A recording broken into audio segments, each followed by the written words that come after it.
What's going on, everybody? David here. Today we're talking travel, and I want to show you this great deal. So I just got back from Medellin, and I want to plan my next trip out there, and I wanted to kind of push it out about 4 months. So I went on United's website, and I started looking at some of the different rates. And I'm flying from Los Angeles and MDE, that's Medellin. So this is the time frame that I wanted. So October 5th is what I'm looking at, and then I'll return on October 12th. And this is adult economy. That's what I've been looking for. Now I'm using an award ticket, so I have points, and I want to use my points plus the taxes and fuel. So let me show you what comes up here. Okay, so the first thing that I always look at is this top bar here to see what the lowest possible rate is. And here you see for economy, it's going to be 20,000 points. That's the lowest rate that's there, with a $21.85 taxes and fees. So that's what we're looking at. And as I move down, there's something that's interesting that I think that's interesting to me. So 20,000 here, that would be for this flight here at 11:20 a.m. But the next flight down here, you see it's 50,000 points, and then 50,000 points, and then 50,000 points. So they don't have that many available economy award tickets. So I started looking at the business class, and when you look at business class is 35,000. So that looks like it should be the other way around, right? 50,000 here, 35,000 here. You're flying a business class seat here, or you're flying economy. Obviously, you probably want to fly business class. It's a larger seat. You get served a meal, all those things. So in this situation, the business class is less points than the economy class, and the taxes and fees are the same. You see that? So let me show you what I would do here. So in this situation, yes, I can probably get away, if I really work it, I can get away with 40,000 points plus the taxes and fees for an economy ticket. Or if I can find another 35,000 for the return flight, then we're looking at 70,000 points for business class, and the taxes and fees will be the same. So let's look at the business class. So we'll go ahead and select that one. Okay, so this is the return flight here, so it'll be on the 12th. You see the lowest rate they're showing here is 50,000. That's for economy. Now I put economy in there as in the search, so that's why it's showing me the economy rates. So if I move down, you see here you have 35,000. Then you drop down here, you have another 35,000, and these are business class. So this is what I'm looking at here. So return flight, business class, I can do it at 9:30 a.m. and this is on Copa Airlines. And I should have stated the flight out is on Copa Airlines as well. They're a partner. These are all partners of United. And sometimes when you book, you can book on United, and since they're partners, this is the airline that will be doing the service there, which is fine. I've been on Copa before. Copa is a nice airline.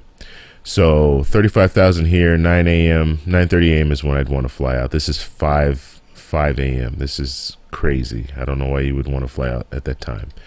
So let's go ahead and do 9:30. Okay, so now this is the itinerary here. 70,000 points is what it's going to cost me, or 70,000 miles, plus $79.71. So out of pocket, $79 is what I'll have to spend, and then if I have those points available, then I can use those points and fly business class to Medellin. So that's a really good deal. The only concern, and you have to really start tweaking these to find out if this really works for you, but you only have a 41-minute connection here. So if I'm flying from LAX to Panama, once I get to Panama, I've been to the airport before. It's relatively small, so 41 minutes is probably doable, or it is doable, but if the plane is late at all, then you might miss that flight. So that's the only concern there. But overall, this is definitely something that's a great deal to fly business class. Now, the plane here is a 737. You see that here, and what I always do is just to make sure, like if I want to fly business class, I want to make sure that it's a legit business class, right? So I go to Seat Guru, and if you go to Seat Guru, you can type in, and I did a review on this, so I will post a link in the description so you guys can check out that video. But if you go to Seat Guru, they will show you the actual plane and the pitch. The pitch is your leg room, and then the width of the seat, all that information. They have pictures here. They have the layout here, so you can kind of see what's available, or not what's available, but how the seats look. And obviously these aren't seats that recline all the way back, so you can't sleep in them like you would in a bed, but they are nice, comfortable seats. And they also show you here, which I think is really nice, they'll show you caution. So let's say you want to get in that front row there, they're showing you that there's some limitations on the seats, so you might just be you need to be aware of that. And these are the preferred seats right here on the left side. So just different things like that, just different things to avoid. If you're gonna fly business class, you want to make sure you're flying in a decent seat, because it's a little more, it costs more money and it costs more points and things like that. So the best way to go about it, and I said this in previous videos, if you are using or flying out with United, Chase is a great option when it comes to points, because you can transfer those points directly to United and book your flight. So Chase Sapphire Preferred card is probably one of the best, one of the most common cards to get, and their deal right now is they're giving you 50,000 points after spending $4,000 within the first 3 months. So you get the card, you spend $4,000, you're going to get 50,000 bonus points.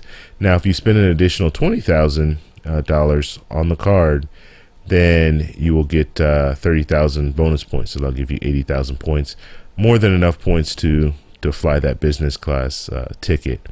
You don't have to spend this 20,000 here to get the 30,000 points, but if you're just using the card as you would a debit card and you're accruing points over time, I would say in less than a year you'd probably have that 70,000 points that you would need.